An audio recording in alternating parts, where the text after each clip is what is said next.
This is a virtual reading of Conspirators, To Each His Own Agenda by Matt Gupta.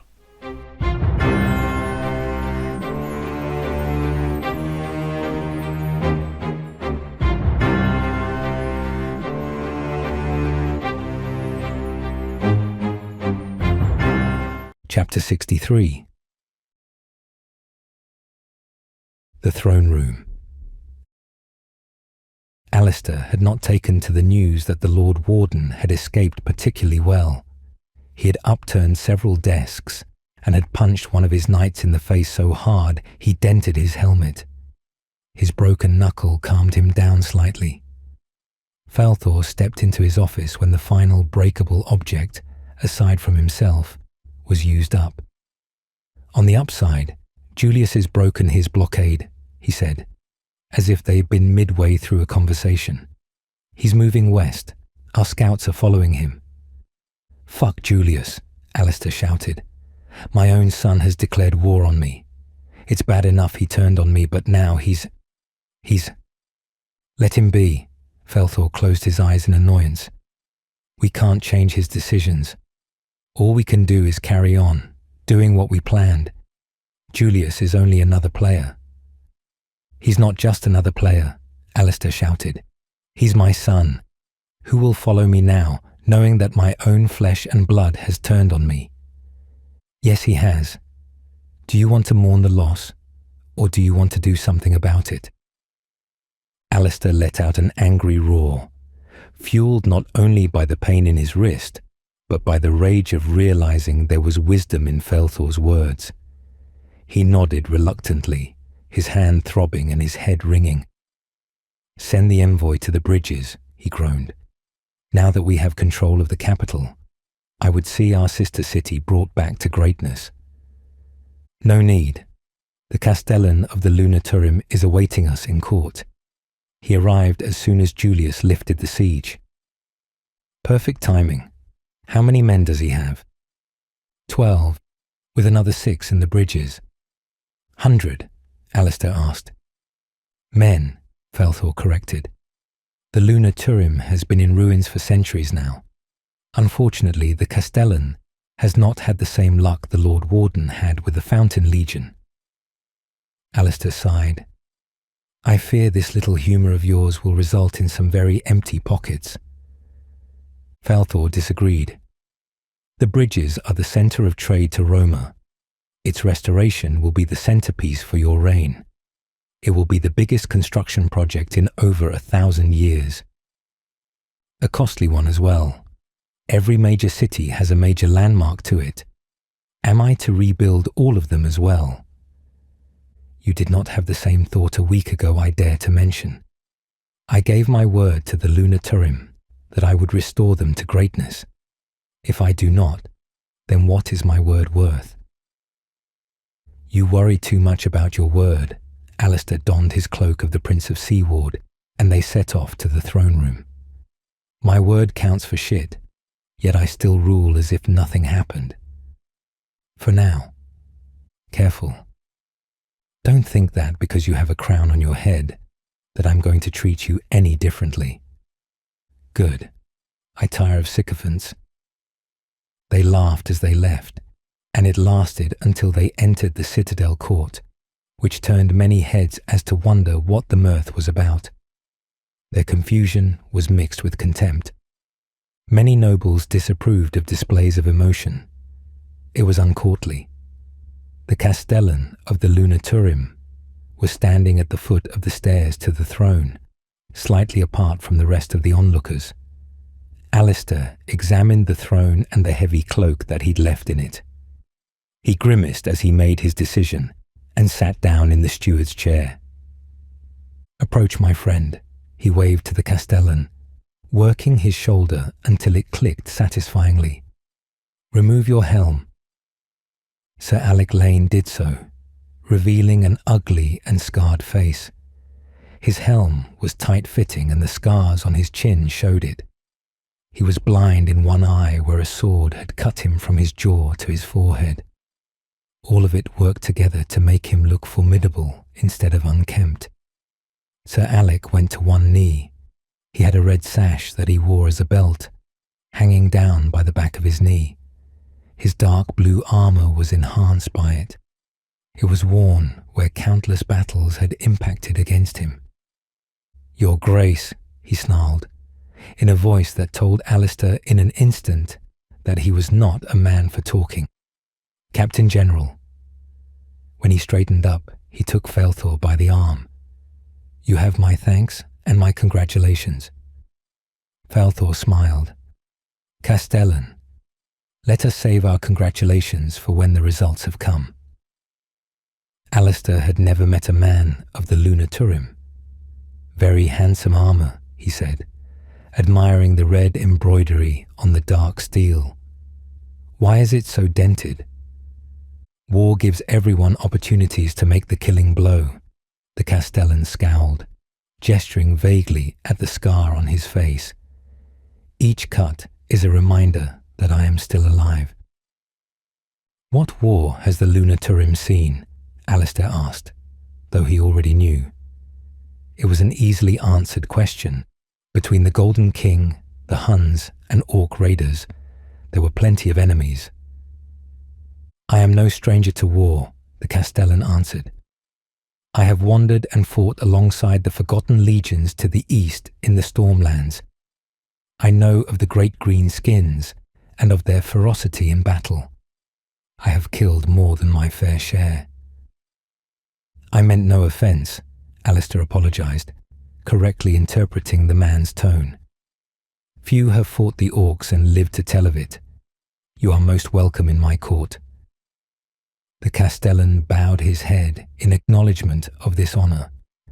"How fares the bridges?" The Castellan jumped straight to it. "The governor of the bridges is dead by my own hand. The people of the city have flocked to the banner of the Lunar Turim, and the city council has sworn me in for the ownership of the city.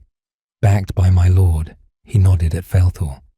"Now that the war is over, it is time to build for an uncertain future." "The war is not over," Falthor corrected, "but it is time to build in any case."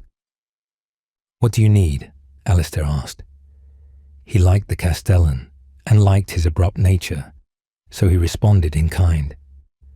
"The city needs more gold than I have seen in my life to even start to rebuild." The Castellan was an honest man in everything that he did, even to a king. "I will not ask you for all that. I have not the greed for that much wealth, but there are others who do." This forward thinking amused Alistair. "Aside from that, what will you need to just rebuild the Lunar Turim Tower?" "We have the resources in the city. What I need are men." "You will have them," Alistair nodded. 1,000 laborers will be sent to the city, provided you can feed and house them.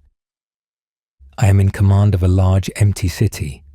The Castellan narrowed his working eye. He seemed to stand straighter as he did so. This was clearly how the man smiled. "They will not be lacking for space." "Then you may go, sir," Alistair nodded.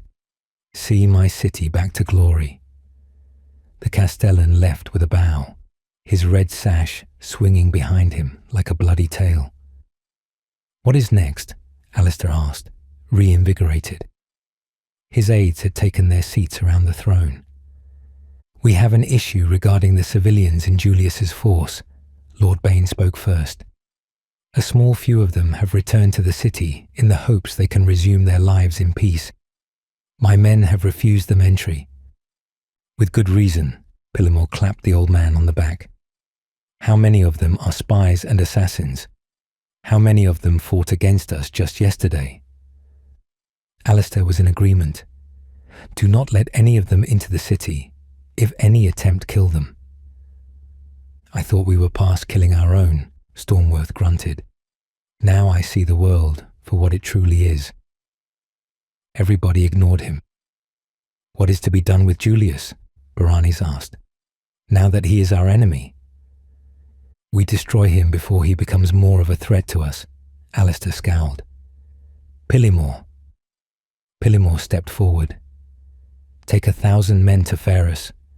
I want that castle razed to the ground."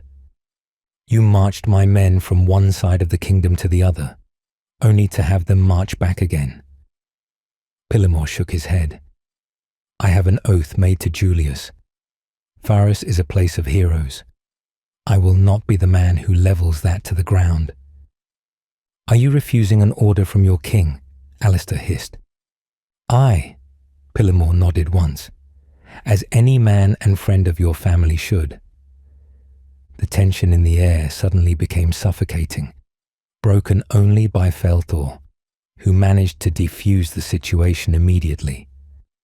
If our forces move against him, then we risk them defecting to Julius's side. I would rather not lose 1,000 men to him when they could be put to better use here. He was right, as always, and Alistair knew it. With a nod, he dismissed the issue, but everyone knew he would hold Pillimore's defiance in his heart. They continued with their talks for several hours, and when the main bulk of the talks were done, Gilorn was summoned to court. He had been wandering the city aimlessly, flitting from one ranger camp to the next. He felt a great sense of relief when the serving boy found him in the barracks assigned for his legion. He was greeted by a beautiful sight when he reached the top of the stairs. Callisto was taking Rufus for a walk around the court. He bowed politely when he saw her. My lady. Ranger, she smiled, rocking Rufus up and down. It is good to see you without bloodstains. And you, Gilorn smiled. Being at the top of the world suits you. Callisto laughed. Unfortunately, this one only seems to quieten down when we're at the top of the world. Rufus cooed in agreement. They both looked down at him, and he drooled over Callisto's blue silk dress. Gilorn laughed, feeling a sudden longing for Milvan and Alphil. She apparently saw it in his face. You have a son, do you not? Aye. Gilorn nodded with his brow. His name is Milvan, named for his great-grandfather. How old? Callisto smiled. A little older than the young prince, Gilorn smiled, nodding down at Rufus, who was investigating his foot. Callisto looked down at Rufus. Will you bring him and his mother to court? She asked. They began walking towards the citadel. Callisto's ladies-in-waiting watched with disdain. He shook his head. I never even considered. I doubt this is the place for me and my wife. Callisto laughed. I thought that at first. When I first came to court, I was full of ideas of noble lords and beautiful ladies. I was but a girl, but even then I understood that I did not belong. I asked my grandfather what to do, and he told me to rule the court as if it was mine by right. So I did. Your wife can learn my same lessons. There are a few differences between you and my wife. I think you are living proof that one does not need to be noble of blood to be noble. Your words are kind, Gilorn said, after a polite huff of disagreement. And yet true, Callisto smiled. Bring her to court, Kingslayer. I have my own selfish reasons. I don't think anyone could describe you as selfish. Only those who do not know me, Callisto smiled wickedly, and Rufus cooed. It was time for his feeding, but she ignored him for a moment. Rufus is alone in the world. All of the people I would call friends are in Seaward, and he has no friends here. Your wife is set to become a noblewoman of Dacia. If she would become one of my ladies-in-waiting, then our sons could grow to be brothers. He could teach him humility where others could not. Gilorn nodded. He liked the idea, but whether Alphil would was another matter. The move to Islesfield had been bad enough, and she had no plans to be a wet nurse. I shall consult my wife on the matter. He bowed to her as they approached the entrance to the citadel. As was expected, the knights did nothing to open the doors for Gilorn. I hoped she would say yes. After your heroism, you could have had an entire kingdom, and instead you chose her and the possibility of a child. I am keen to meet the woman who would bring a man to do that. Garlorn laughed. I'll tell her you said so. He bowed to her again. Milady. She nodded back to him, and then began to fiddle with her dress to expose her breast for Rufus. Garlorn made his exit there, not out of awkwardness, but because he didn't want to appear perverted. It seemed to be on the minds of the knights as well, who scowled at him in the moment of the princess's exposure. Alistair was pleased to see him as he moved through the crowd. Welcome, Kingslayer, he said. I trust everything is arranged. Everything is prepared, Garlorn said, from floor level, where he had sunk into a deep bow. You will not be disappointed. Lord Stormworth was in an alehouse. It was one that he had procured as reward for his efforts, and had allowed all men who were loyal to House Stormworth a considerable discount. As he provided a great deal of the troops in Felthor's army, that meant that a lot of business was being done. Even more so when one considered that he himself had not paid for any of the ale in the stores. As the proprietor of the house, he held the best table, right in the middle, and despite his dogmatic attitudes in court, he was a very sociable drinker, and the whole house was in cheer. Here's to House Stormworth, a soldier chorused, his tankard held aloft. Here's to the mightiest house in the kingdom. And here's to a profitable future for it, Stormworth added. It was Stormworth's comment which brought the better response. Everyone drank and slammed their drinks down on the tables. A chorus of orders for more drinks and girls came through. The whores who were employed to the alehouse were completely outnumbered by the crowds of soldiers, and many of them had to have entire groups of soldiers at once. Some had the grace to go behind the scenes, but most of the soldiers had no patience for subtlety and were engaging the whores in shady corners or at the tables. Fights were breaking out over who got more time with them, but fortunately, the soldiers were holding some level of restraint. Yorlem sat there with his hood up, watching Stormworth in the centre of the table. He was surprised at Stormworth's arrogance and brazenness, given how unpopular he was with the nobility. But it worked for his advantage. The crowds parted slightly as new drinks were brought forth. Yorlem took his chance. "My Lord Stormworth," he greeted loudly, over the noise of the crowd, lowering his hood with a flourish. "This truly is an honour. Would you do me the pleasure of buying you a drink?" He didn't wait for a response from him. "Wench, a mug of your best for our renowned hero." The barmaid nodded. Then he took her by the arm and whispered in her ear, "Make that your cheapest." She was clearly accustomed to this request and asked nothing more of it. Yorlem sat down next to Stormworth, shoving a drunken soldier out of his way to crash to the floor. "Who are you?" Stormworth grunted. His normal gusto returned to him like lightning. "You are not one of my soldiers." "No," Yorlem grimaced. "I have the misfortune to be in General Felthor's groups of militia shits. Bastard," he added, spitting. His attitude pleased Stormworth, who also spat. Their drinks arrived, and they drank. Yorlem emptied his tankard in one swallow. "By my father's cock," Stormworth grunted, ale slopping down his chin. "You drink like a true man of the kingdom." "As do you," Yorlem lied. "Another," he called, crashing his tankard on the table. Then his voice turned to conversation. "So, my lord, what is planned for the saviour of our realm?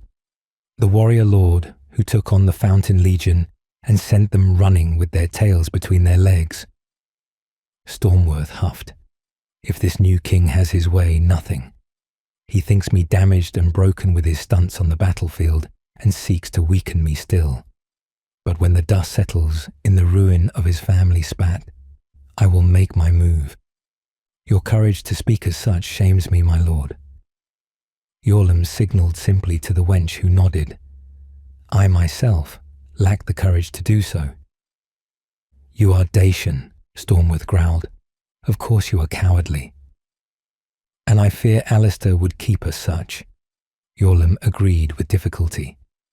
Your men were not the only ones who Alistair attempted to break in his schemes. I lost many brothers on the inner wall approach, as did many Dacian families. He leant in close, conspiratorially.